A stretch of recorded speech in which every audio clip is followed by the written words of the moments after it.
back to Dork Points, everybody. This is Ron, and welcome to a sort of episode 2. It's more Mediocre Games.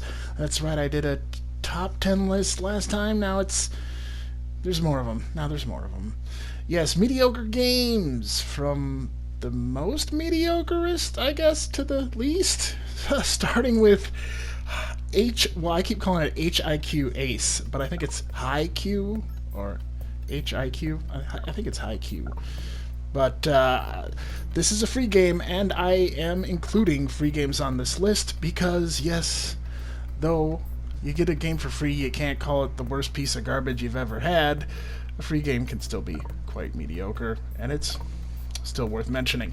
So, High Q is a puzzle game, and it's basically almost a phone game. And it's really simple. There's only about 8 or 9 puzzles, and then they want you to buy the rest.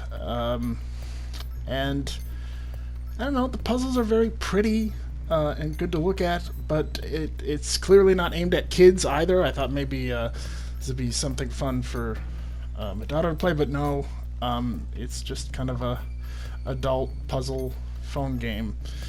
And that's it. High Q. It's totally free. You can go to the PlayStation Store, look under free games, and you can be playing it right now. It is kind of pretty.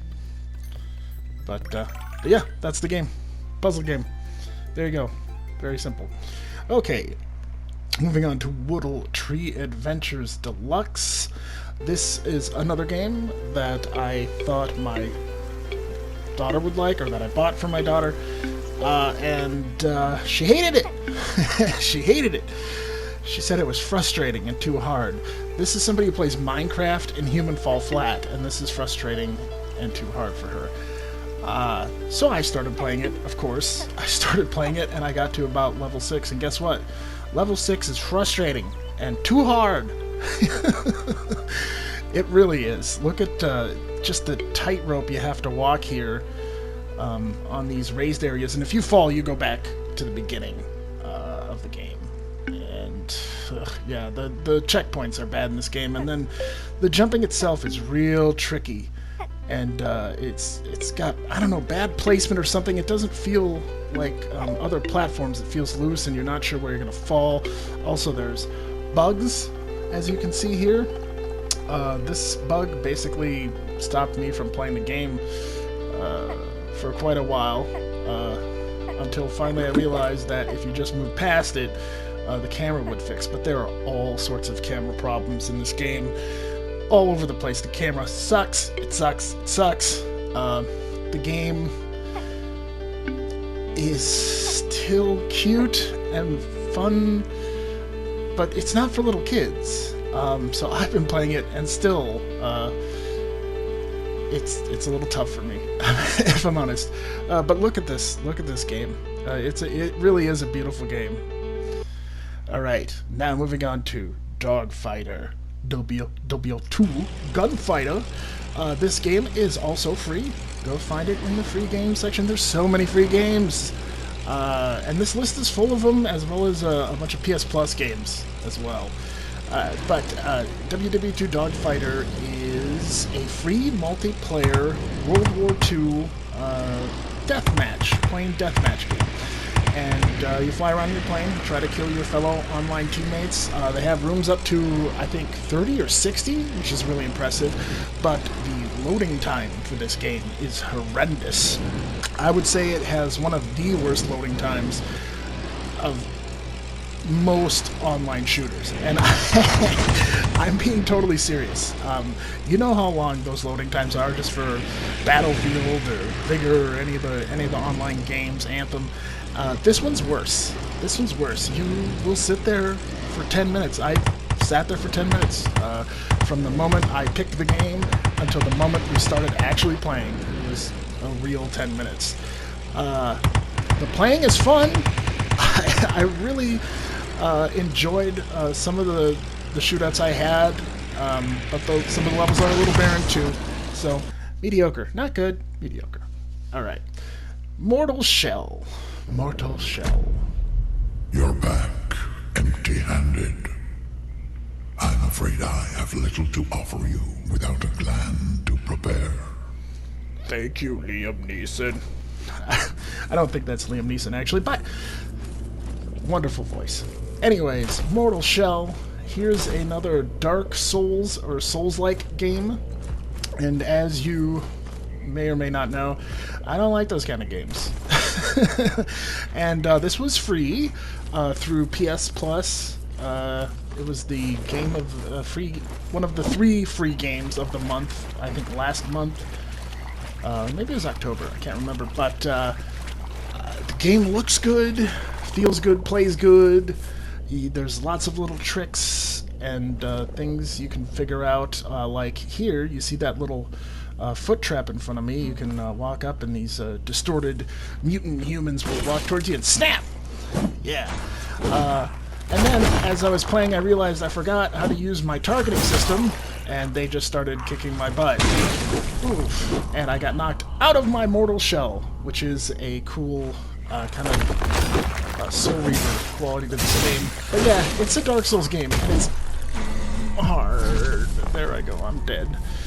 Lots of interesting layers. Also, to warn you, the tutorial, the opening of the game, is really confusing and hard as well. Cool game, mediocre, unfortunately. Momanga, look at this beautiful game. There's no way it could be mediocre. Oh, it's a pinball game, that's right. I made the mistake again of trying to get a kid's game for $3, and I knew from the little ad for it that it was, well, I mean, it's called Momanga Pinball Adventure, so obviously it's a pinball game. And I hated Sonic Pinball or Sonic Spinball, whatever they called it, so I was a little hesitant to get this. But it looked super cute, so, and $3, so why not? I bought it. My daughter played it for maybe 30 seconds or a minute. Didn't like the controls, didn't get the controls, didn't understand why a pinball game or any of that, and she just set it down. I kept playing it, however, and I found this wonderful little mini game. It could almost be a phone game. It reminds me of Skywhale, if anybody played that. It's just a very simple little level where you're the panda sensei and you gotta collect donuts, and the more donuts you collect, the longer the time you get to stay collecting donuts is. It's I played this probably more than the rest of the game, and the other problem is Momanga Pinball is really short, 10 levels. Boop, that's it. So, all right, moving on to PBA Pro Bowling. It is a bowling game. Yes, I am playing the hell out of it. Yes, I am. I'm playing it every day and slowly moving forward in it. It's a bowling game. So that's probably the main reason why it's on this list. The other reason being that there is, I was going to say the learning curve is really high, but it's not even that. There is none. You basically start the game against simulations of real pro bowlers playing like themselves as if they were at an actual competition. So you have people from the first level, from the first tournament you play, you have people who are bowling 280, 275, I think 240 at the lowest. So from the get-go, you have to have almost perfect games. So getting into this game is hard. Once you get your flow, once you get your comfort in it, you'll figure it out and it'll get better, but that's why it's mediocre. And now Zombie Army 4, a slightly less mediocre game because it's slightly lower on the list. Zombie Army 4, this was another free PS Plus title from, I think, a Halloween or two ago. I really enjoyed this game, and it's not a game you can recommend to really anybody. Like they're going to be interested or they're not. So I didn't bother telling anybody about it, but I really enjoyed it. And as you can see here, oh yeah, bang! It's from the creators of Sniper Elite. Can you tell? Yeah, they got that same beautiful bullet time headshot mechanic. Oh, it's so satisfying. And this game, really, playing it again for this video, this game gave me the warm fuzzies all over. I really do love this game.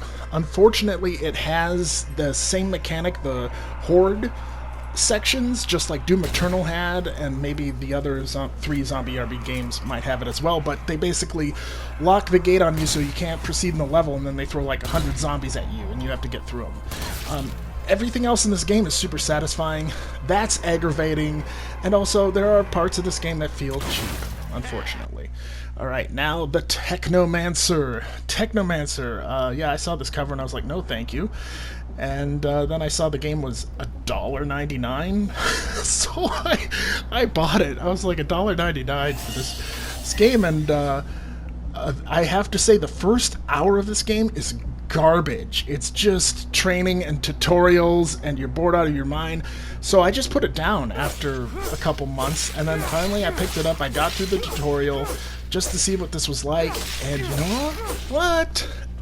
It's pretty darn good. It reminds me of the BioWare games, Mass Effect in particular, and as you get further along in the game, it starts to look really good. I would say for the first, half hour, 40 minutes of the game, you're just talking to characters, and the character animations are not the best. Maybe Greedfall quality, but not necessarily Mass Effect quality, though he looks pretty good there, the render of his character. But when you're talking to him, it just looks cheap, unfortunately. But the game itself is very pretty, and if you give it a couple hours of gameplay, you're going to start to get into it, and you're going to start to enjoy it, especially for those of you who like the BioWare games like Mass Effect. It has that appeal to it, as well as Greedfall and some of those. It's got the dialogue options that change the course of your person. You can do the mission 3 different ways: good, evil, neat, middle, stuff like that. Yeah, it's good. Technomancer. And now, moving on. The Persistence. Yes, the Persistence. Yes, it's the second least mediocre game on my list, I guess is what I'm saying. This is the second to last game of the night, and it is the Persistence. This is also free to play, but it's a little confusing because if you look up the game in the PlayStation Store, initially it says it's $8.99 on sale from $30, and then if you click on the game itself, it says download now for free, so you can download it for free. And me and a few of my friends downloaded it, and I tried it out, and I really enjoyed it. I might be in love with this game if it weren't so effing hard. It's hard. It is a sci-fi horror roguelike, and that combination of words should imply how difficult this game is. You start each mission at like a space station base, and then every time you open the door to go to a level, the level is procedurally generated each time. It's brand new every time. So during one run through the game, you can get a gun right away. You can find lots of stuff and things to help you, and level ups and money, and then on your second run, you can have the toughest boss, monster boss, zombie, hybrid mutant thing you've ever seen right as you open the door, and he will just destroy you. This game is lots of fun and fun to replay, but it is also very hard and very frustrating because you can get to the end of the level and then boom, not only do you have to go back to the beginning of the level, but the level's completely different because it's randomly generated. There you go. Really fun. I'm just reaching, I think, the final level of the game right now, but it's been a lot of pain and suffering. This game is called The Persistence for a reason, people. It's not just a ship. Alright. What do you actually want from me? What do I want from you? Oh yeah, at number 1. So, least mediocre? Or is it just sad that this game is mediocre? Yes, you know what it is. The name was shown, And you saw me stuck in a wall there. Now you see this character not rendering at all. Here's a $20 bill that is highlighted, but I cannot pick up, and so many more! So many more! So many more. But I knew that going in, and I was warned, and I actually ended up picking up a $10 copy, a $10 physical copy of Cyberpunk at a GameStop on Black Friday because, I don't know, I just walked in and it was $10, and I looked at the guy and I was like, is it playable? And he's like, yeah, it's playable now. And he kind of shook his head, and so I said, you know what, I don't want to wait 2 years to play this game, because I can play it in 2 years, but I want to play it now, too. So, I'm sure, hopefully, at some point, they're going to release a fixed, perfect version. Like, they'll have Cyberpunk Perfect, which will be the next edition that'll come out on PS5 in, like, 5 years or something. And I will play it again then. But for now, I am saying, this game, no matter the bugs, no matter everything that everybody complains about it, this game is a mediocre game. There is so much love that's been put into this game, but too many ingredients in the soup has happened here. They wanted to make this huge, amazing game, and it fell in on them because there was just too much there. If you had made this just one singular section of a city and you could walk and move through each part of that small city, how much better would that be? A lot, I think. Just a more focused game, because they're doing so much that all the little broken pieces result in an unpleasant game, and then it also feels hollow for all the story and stuff they've done to it. It feels hollow. There's just no soul to the game. It is fun to play it. It's fun to shoot, and I am still playing it, and I will probably beat it. So, you know, that's just the little cyberpunk in me.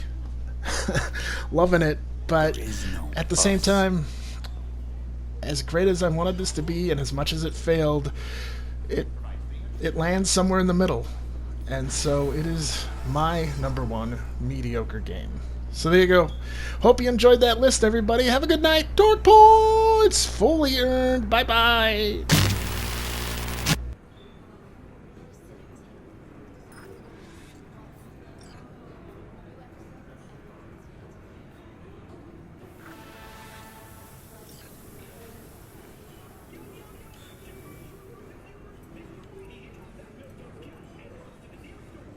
What's it you actually want from me?